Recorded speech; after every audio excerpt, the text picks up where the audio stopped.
Now add to the normal nerves of performing a challenging song the fact that you are revealing yourself for the first time after what was kind of set up on your end as a big reveal.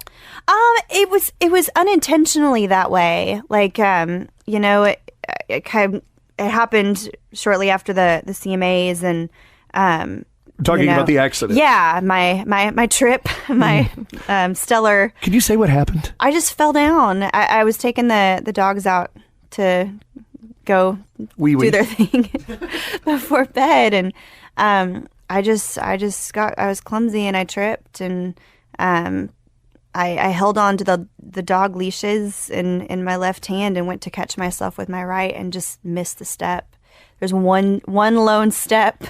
And it happens. It does. And I said if I had fallen anywhere else, I would have been absolutely fine. But it's just because I went to catch myself and I missed. And the leashes on the dogs. The dogs will do it every time. I know. And I held on to those. Sure. So I call that priorities. What did you know was hurt first, your wrist or your face? I thought I just busted my lip. Then I walked inside and took the dog leashes off and took my coat off and went to go survey the damage and was like, oh no, which I'm acting very calm about it now. But you had to have been freaking out. Yeah, I mean, it was just, yeah, it wasn't pretty.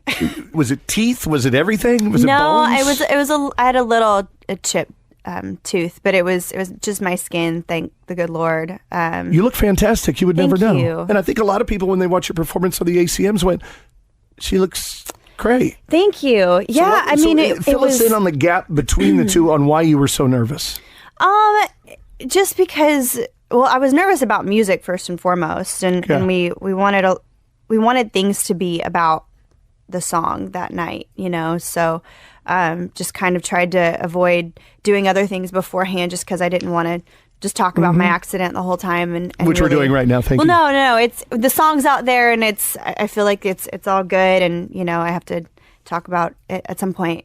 But yeah, just really wanting to kind of keep it about that for the night, and back when I injured myself, you just don't really know how things are gonna turn out. And it's never going to get better. It's never going to heal. Yeah. I mean, when you're in it, it's and stitches and all that good stuff. And, I felt like we put a memo out to the fan club just because I was like, man, somebody's going to catch me at the Kroger. I'm going to be buying groceries, and somebody's going to post something on Instagram, and people are going to be like, what's going on? So it's just important. I was like, they'll be the first ones to come to my defense and, and kind of explain what happened. So you have been Mike's nursemaid many times when he's been injured. Yeah. How was he as a bedside? How's his bedside manner? He's all right. I mean, I'm really terrible at letting anybody help me with anything, to be honest. Shocker. I know.